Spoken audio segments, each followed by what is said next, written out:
Hey, and welcome to I Was Just Thinking. My name is Heather Deveaux, and boy, was I just thinking. I just dropped my son off at his very last first day of high school. He started grade 12 today and finds himself in a season of change that was coming whether he liked it or not. And I myself am in a significant season of change that I brought fully on myself. And for the very first episode of I Was Just Thinking, I want to talk about seasons of change and how they can come out of nowhere when you're least expecting them and throw a wrench in your life, or you can quietly just create one yourself. If you're like me, there's probably nothing quiet about it, but I digress. So let me tell you a little bit about myself before we dive into this podcast, which I will start by saying is not my first rodeo. I have recorded, published, and self-edited over 1,000 episodes of podcasts since 2016. And that sounds wild to me because where are they? Right? Where on the internet are these podcasts? Well, they're not there. Some of them are because I can't access them anymore. They are so old. Time has removed me from those parts of the internet for some reason. And so some of my previous podcasts actually still exist on the internet, and others I quietly just burn to the ground, like you'll find out that I do with most things in my life. But this is not my first rodeo when it comes to podcasting. But I will tell you, in this sort of season of change, it feels different. And I hesitated for a long time about actually sitting down to record another podcast. The reason that I hesitated to record another podcast is because, well, you just heard me say I have recorded over 1,000 episodes of podcasts in my previous seasons of life. These range from weight loss podcasts to life coaching podcasts to business podcasts to change your life podcasts to how to start a course to how to create a business to how to burn it all down and start again. And my last podcast episode aired in August of 2022. So as I sit down to record this episode with an idea in mind that I'm going to explain to you about how we got here, I am a little in awe of how quick time goes by. And maybe that is true of you too. I know there's lots of ways to think about time. But for me right now, time is becoming absolute. It is becoming one of the most important things to me. And I am exercising my right to use my time as I basically see fit. And so to see my son go off to high school, grade 12, his last year, and just be like, I don't care, Mom. I'm sitting here like, listen, yo, I just graduated high school, okay? It was 26 years ago, but like, come on, I just graduated high school. And you don't realize how monumental that milestone is until you blink, and 26 years later, you're like, what has happened? So I am sitting to record this podcast, not my first rodeo, but definitely one of my first loves of business. And when I started way back when, long before I ever had a formal business of my own, I had a little blog on the internet, and that little blog had a little podcast. And that little blog and that little podcast was called How to Keep the Weight Off. And that was actually not even my idea. And I always think it's so important to give credit where credit is due when we're talking about these things, because anything can inspire us. And I'm certainly in a season of inspiration. And that's why I'm showing up here, is to inspire you to create your own season of change, or to accept and lean into maybe a season of change that you didn't volunteer for, like my son. But when I started that blog and that podcast, the idea was that there was some thoughts here that needed to be shared. And more than that, it became a place where I could make meaning of what I was experiencing in real time. So when I would sit and write a blog, which I'm doing a lot of again now, when I would sit and write a blog, it was always, here's what I did, here's what I learned. There was no opportunity really for me to ask things out loud unless I was physically sitting there asking things out loud, because I was in the process of writing. And if you've written anything ever, you know that it is a very active thing to do, but it's kind of just capturing things that already happened.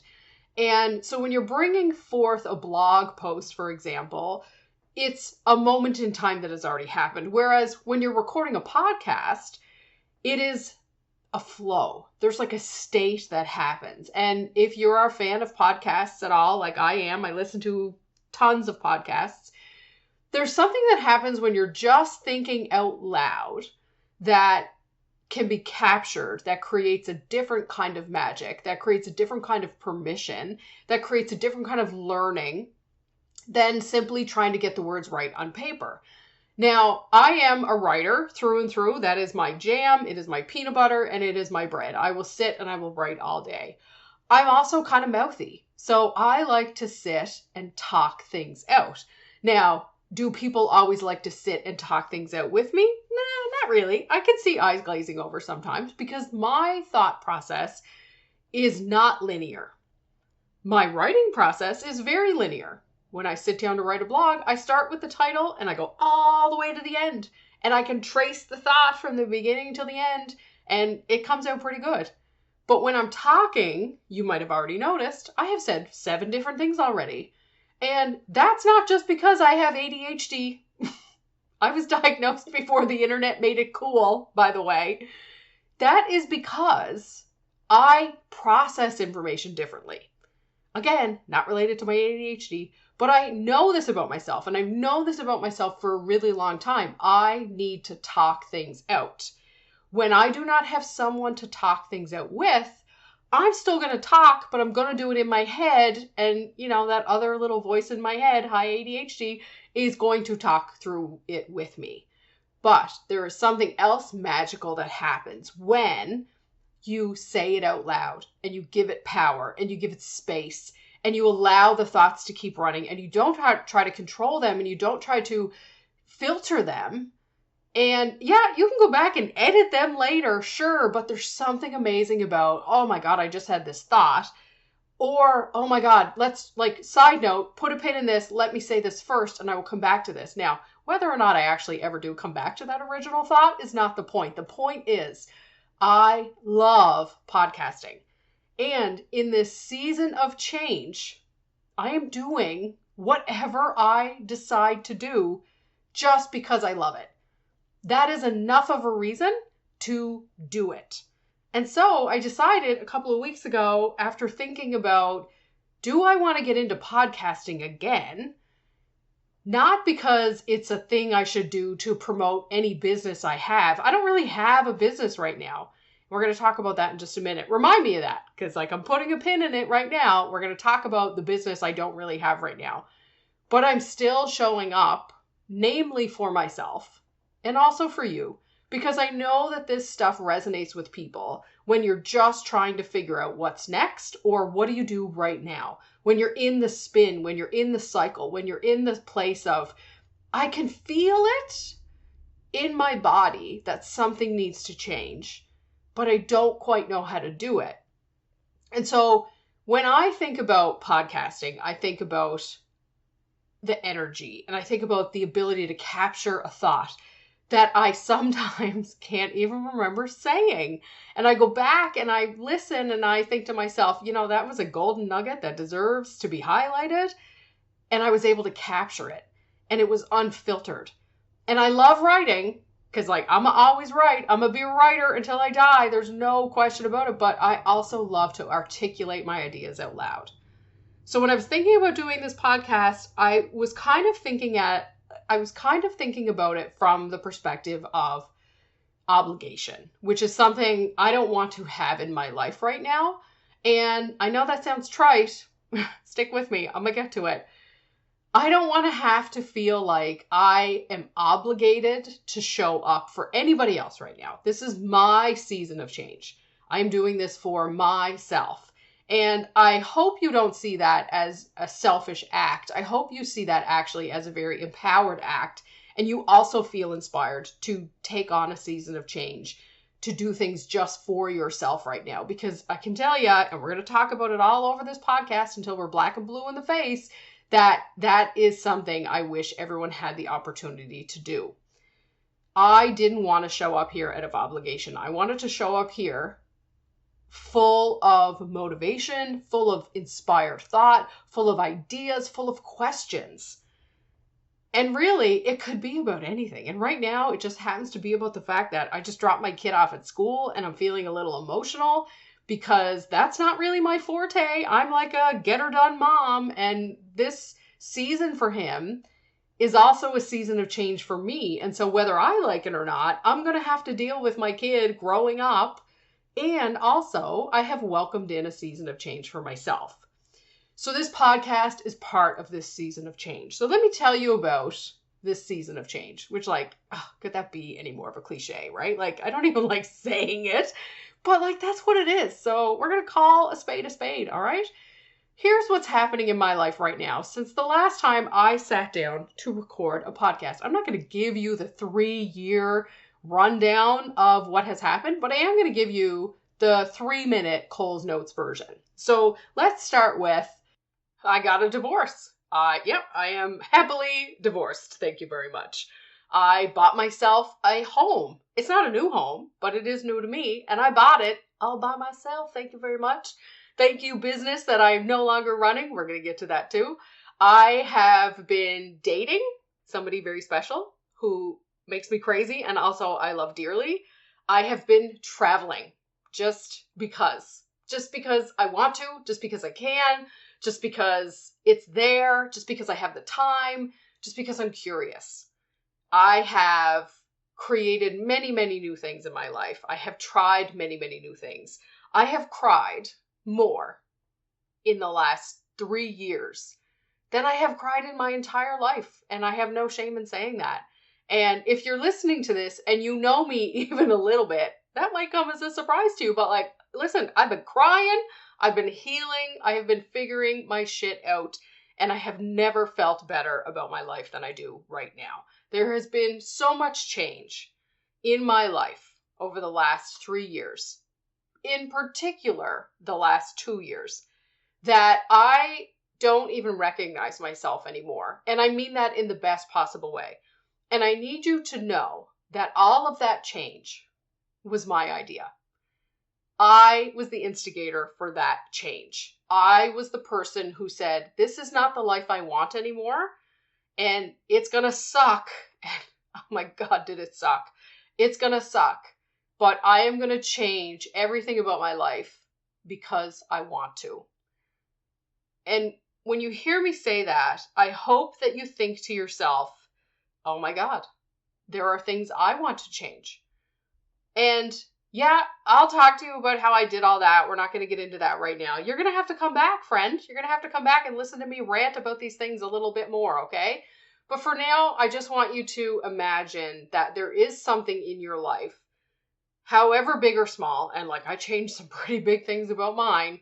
I just like ripped her down from the wall and started again. You know, I burnt the bridges. I burnt the bridges and I kept going and I started over. And I did that from a place of power. I did that from a place of I'm doing this because I want to, even though I know it's going to suck so much. It's going to be so awful. It's going to be so hard.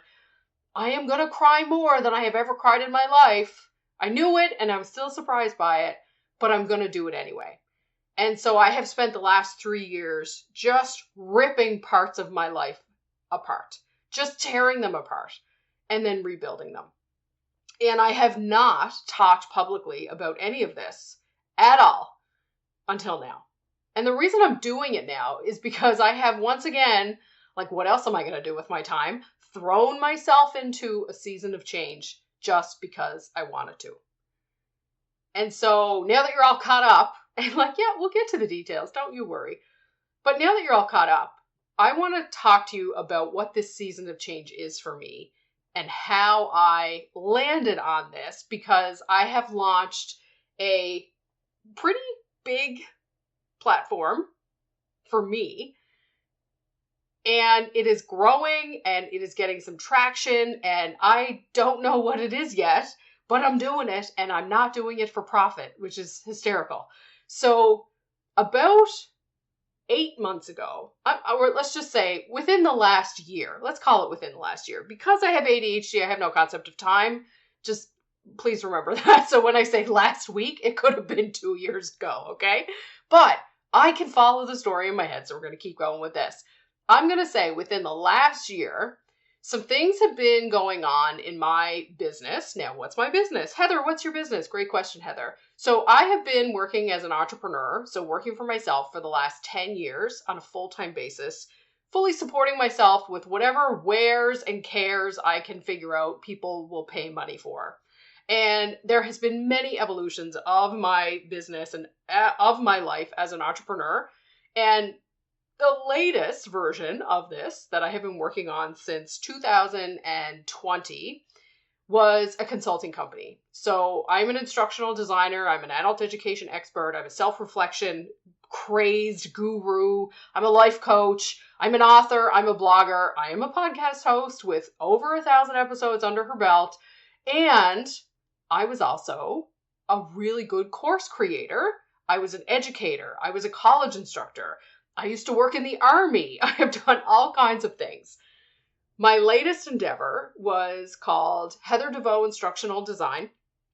And my main job in my own business was to create training products online, rather, or in person for people, namely nonprofit organizations, to deliver training in all shapes and forms for all kinds of different topics to either community members, specific businesses, different groups, whatever that might look like.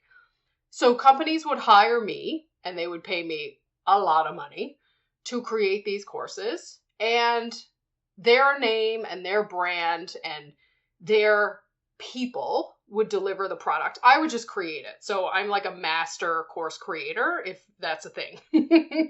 You could hire me and you could pay me a lot of money and I would create a course for you, and you could go out in the world and do whatever you want with it.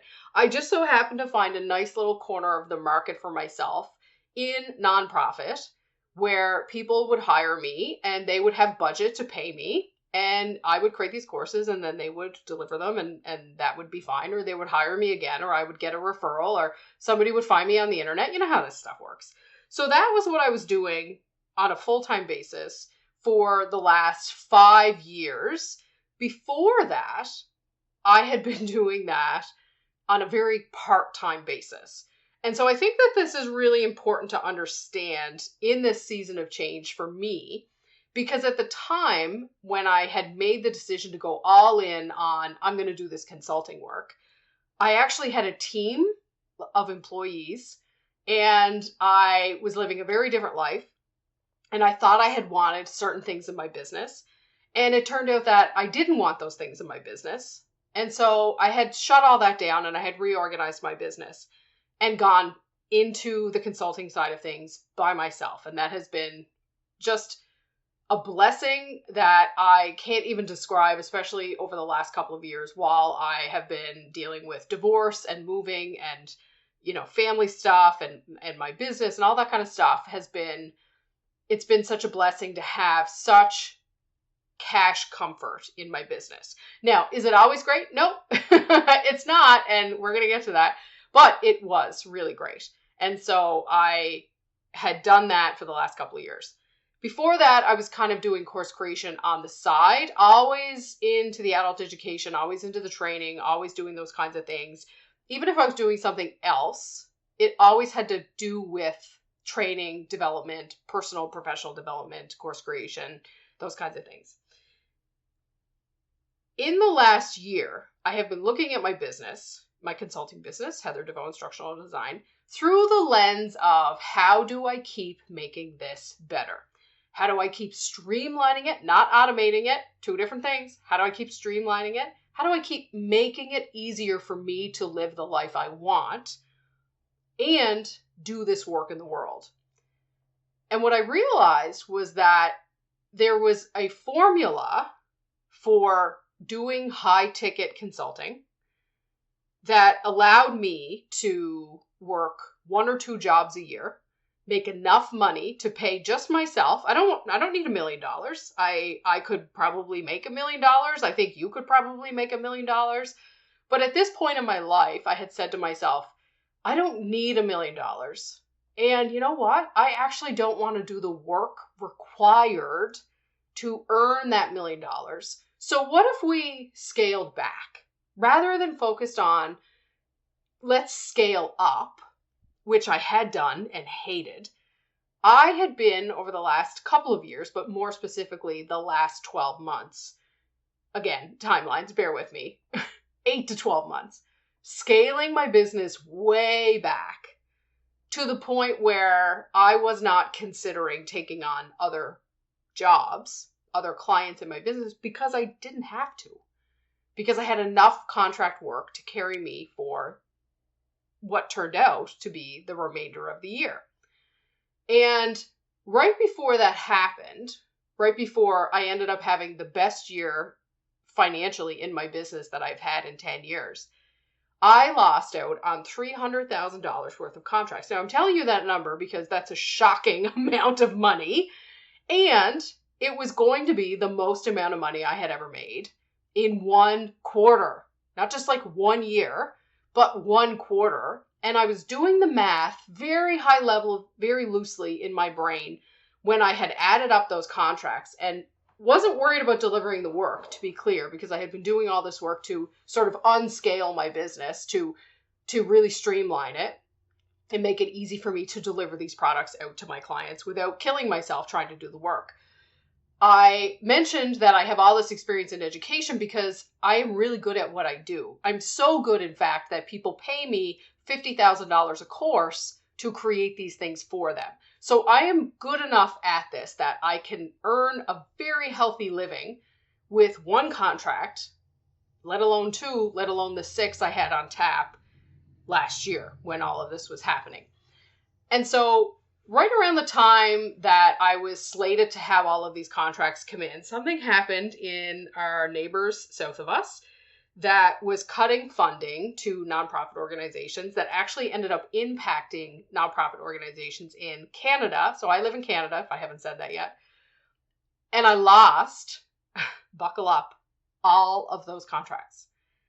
Every one of them. $300,000. Just like, okay, bye. All right, thanks. Thanks, bye. Oh my God, are you kidding me? And it turned out to just be devastating. And what I realized was that something, again, was going to have to change in my business, but I didn't know what it was. And that was really the start of, I need to be thinking about what I actually want to be doing. Not just doing it because I can make a lot of money doing it, because I can make a lot of money doing a lot of things. The other side of that coin is there's lots of things I have tried to do over the years that made me no money. So I'm a little, worse for wear in some areas. And then in other areas, I am hyper aware of the opportunities that are available to me in all of my white privilege. I understand that.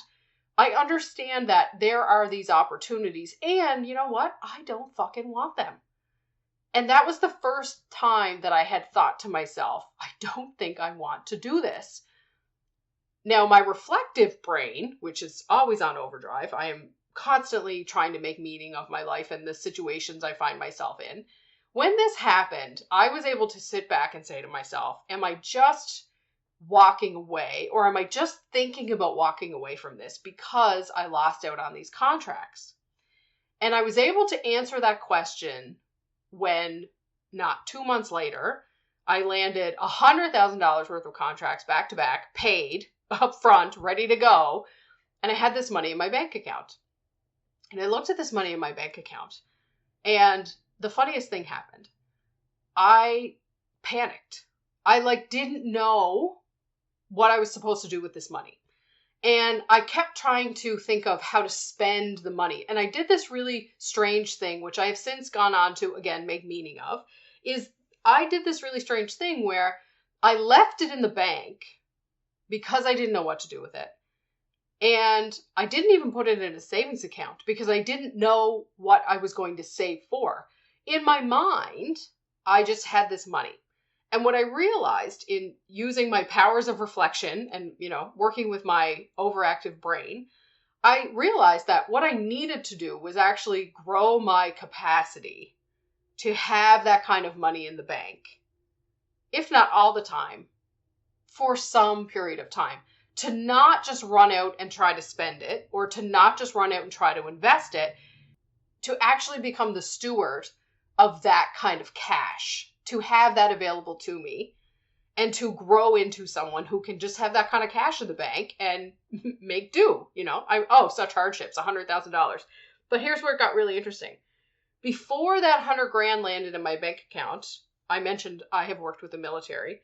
I received a benefit from the military that was close to $50,000 that also was just sitting in my bank account. And so I had gone from, this is the worst financial situation I have ever been in my entire life, in like November of last year, to January with, I've got $150,000 cash. What am I doing? Like, what am I doing? And if you've run a business, you know that it's not even that $150,000 is a lot of money. It is. It's more than I need to live on for a year. But it's the way in which we get paid as entrepreneurs that makes our lives difficult, because even if I had gotten that $300,000 worth of contracts, I wouldn't have had that cash. I would have some, and then I would have some later, and then I would have some later again. But it's difficult sometimes to see it all when you're just a solopreneur working from your desk or working from your kitchen table like I do. It's difficult sometimes to like see it in mass like that. So I had found myself on the other side of financial frustration and had this cash and was like, I need to do something with it. And so I rushed out and I tried to invest in real estate.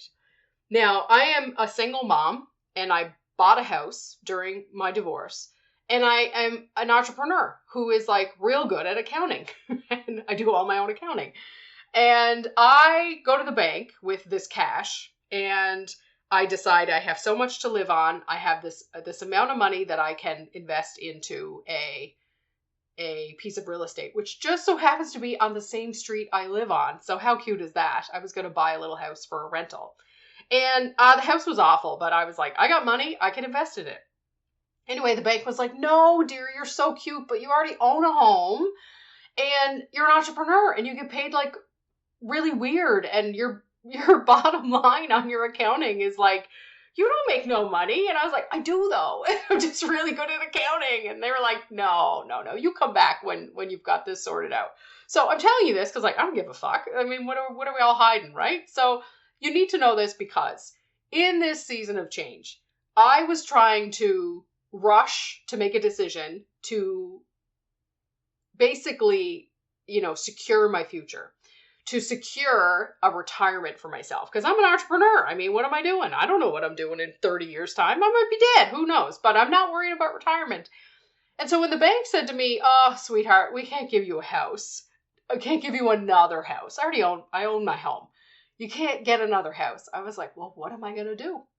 What do I do now? And that's when I had hired a coach to help me with this real estate investment. And we had done all of this work with spreadsheets and money and accounting and figuring out the bottom lines and figuring out the investments. And so while I didn't end up investing in a piece of real estate, I did end up having a very, very good spreadsheet of what it cost me to live for a year as an entrepreneur who is a single mom and owns a home. And at the time I owned 2 vehicles and now I own 1. But at the time I owned 2. And they were very nice vehicles. And I was like, I'm just traveling, like at least a month of the year, and I'm doing whatever I want, and I'm buying books like they're going out of style, and I live a very comfortable life. You don't have to feel sorry for me because I had a bad fall last year. And so when I talked to this coach, she was like, oh, you've got all your finances sorted out and this looks really good. And so when I wasn't able to buy the house, I was looking at this spreadsheet and I was like, I have enough money in the bank to bankroll an entire year of my life without working. And that's how that started. That thought of this door closed, quite literally, but there is this whole field out here where I could build something else. And so it occurred to me that this was crazy, because really the thing I should be doing, and that word there is real important, I should take that money and invest it into something for my retirement. But what you'll come to know about me is that I'm just living for the now. I'm thinking about tomorrow. I'm paying my bills. I got savings accounts. And no, we're not having the retirement conversation, because I'm going to do something amazing with this money for myself right now, after what I would describe as the hardest 2 years of my life. And I have lived a very privileged life, and I have lived a very difficult life in many ways too. And I have developed a resilience for dealing with stress. And I have developed strategies and frameworks and systems for getting through the shit when the shit hits the fan. But it had never occurred to me to just give this kind of thing to myself, because we're always looking for the next thing. We're always looking for the next season. We're always looking for the next great idea. We're always looking for the next adventure. And I just thought to myself, what if I didn't have to take any more meetings? And what if I didn't have to deliver a product? And what if I didn't have to defend a decision to somebody who hired me? And what if I didn't worry that I wasn't charging enough? And what if I didn't worry that I was charging too much? And what if I just didn't worry? And I didn't stress, and I didn't create problems, and I just lived? What would I do? And I thought about that question. And I thought, is this even possible? Well, yeah, you want to bankroll a year off? You just need the money. And I don't say that lightly, but that is the facts. You want to take a year off? You just need money. That's it. And however much it costs you to take a year off, you got to do the math. And I knew what the number was for me, and I had that in my bank account. And I said, I think I'm going to fucking do this. And so I slow rolled it. I didn't even tell my clients I was doing it. I just wasn't accepting new work. I stopped promoting my instructional design business. I took that money and put it into a savings account, which would create interest for me. So I was doing a little bit of investing, but really, I'd blow the whole thing on a Ferrari tomorrow if one popped up in my area, but that's a different story. So I look at this as I've got a real opportunity here to give my heart and my body and my brain a break. And I can still use this time to explore, who am I now? What do I want?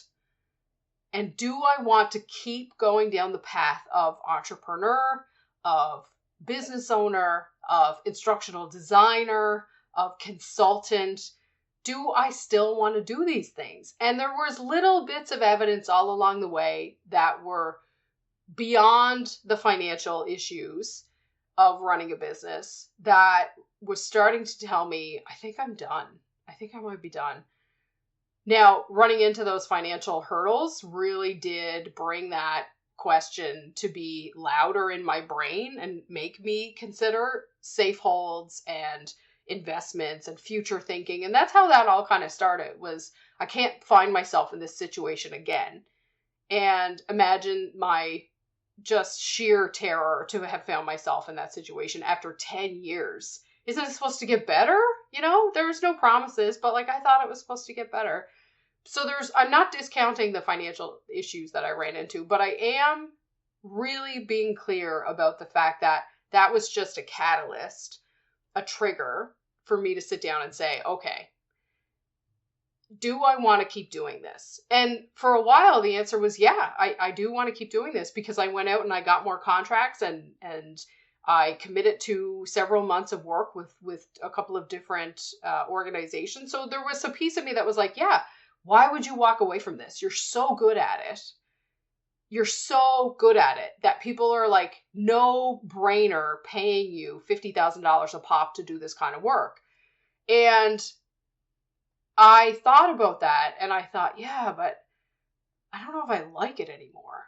I have been doing this off and on in some form for 20 years. And really and truly longer than that, because I had started doing education back in the military when I was just 18. Like, my origin story goes back that far, of the idea that I wanted to work in adult education before I even knew that adult education was a thing, that it was a field.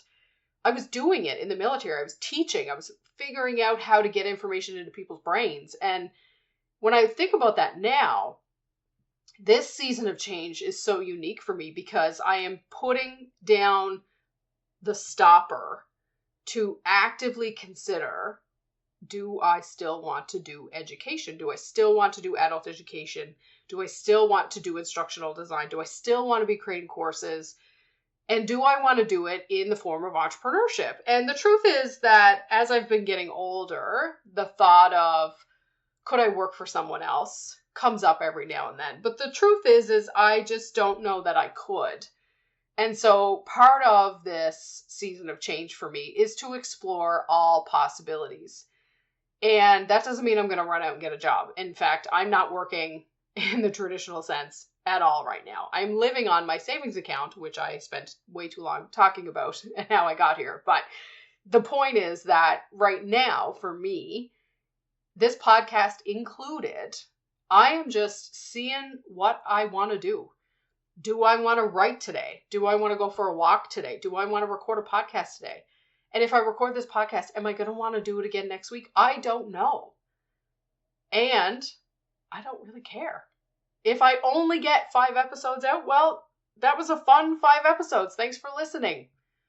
If I only write a blog once a week, well, that's 1 blog a week. I have no rules when it comes to this year of my life. And in fact, as I sit down to record this episode, I have been in this season of change, which I have called a creative sabbatical. I'm calling it a creative sabbatical because I want to explore things that don't require deliverables. And I am a very creative person, and I am very creative in my consulting work, but creative like writing, art, drawing, music, travel, consideration, thinking, thought work, like those kinds of creative endeavors are what I'm chasing right now because I need to recenter myself. I have been going down paths in my life for so long just because I have always done them. And I have the skills and the wherewithal and the self-awareness to say, hey, I think I need to take a minute and figure out, do I want to keep doing that? And right now, the answer is, I don't think so. No, I don't think I want to keep being a consultant. Maybe a different kind of consultant. But no, I don't think I want to keep doing course creation for profit for people. And that's not to say I'm going to do it for free. But I don't know that that's how I want to keep making my money. And so this idea of forced change, where my son he's being forced to change right now. He is in his last year of high school. He is going to have to, very quickly, I have discovered and somehow forgotten, because I'm not that old, but have forgotten that you have to start applying for schools and universities and colleges. If you're going to go that route, you got to start looking at that stuff now. And so it all just feels very forced to me, and it feels like there's no time to think. And I remember feeling like that back in high school too. And so I'm trying to be very aware of that for my son and just gently ask, are you ready for this? Is this what you want? There's no expectations here. And then also doing that for myself, that I have chosen to create this change, whereas he, as a young man growing up, a teenager turning into a man, he's got to do it. He's got to go through it. He's got to figure these things out for himself. I can't do that for him, but I can do that for myself. And so I have created a hard stop in my business where I have basically burned it to the ground, all for one client who is straggling, desperately delayed. Hopefully this wraps up soon, but happening in the background, not my priority. I'm sorry to say I am doing the work, but it is not my priority, and it is certainly not distracting me from what I am doing here with this creative sabbatical. And so the creative sabbatical has been 4 months underway. I have been already writing blogs. I have been working on books.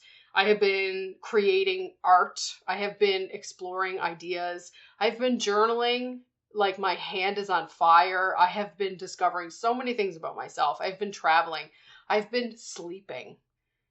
Like just the most luxurious amounts of sleep because I don't sleep well at night. When I'm done recording this podcast, if I want to take a nap, I'm going to go take a nap because I don't got nothing else to do. I don't have anywhere to be. I don't have obligations. I have completely wiped my life of like, see you at 4? No, fuck off. You won't see me at 4 unless you are my last remaining paying client on the consulting side. You're not going to see me at 4. And if I said I'd be there, I was lying. I assure you, because I want to just do what feels good right now. I have built a she shed in my backyard where I retreat to just write. I read books back there. I talk to my therapist back there. And yeah, I got a whole house I can live in, and I still built a she shed all by myself, by the way, so that I would have a space that just felt new. It felt expansive. It didn't exist before, and I created it just for the purpose of being able to do things I love. And I decorated it the way I wanted, and it feels so amazing back there. And I want more of that in my life. I want more opportunity to just do something because I want to do it. And I'm 4 months into this, and I've got 8, maybe 10 months left. And I say 10 because my son just started school. And he's got 10 months of school. And then I don't know what next summer looks like. So I don't want to have anything on the books for next summer.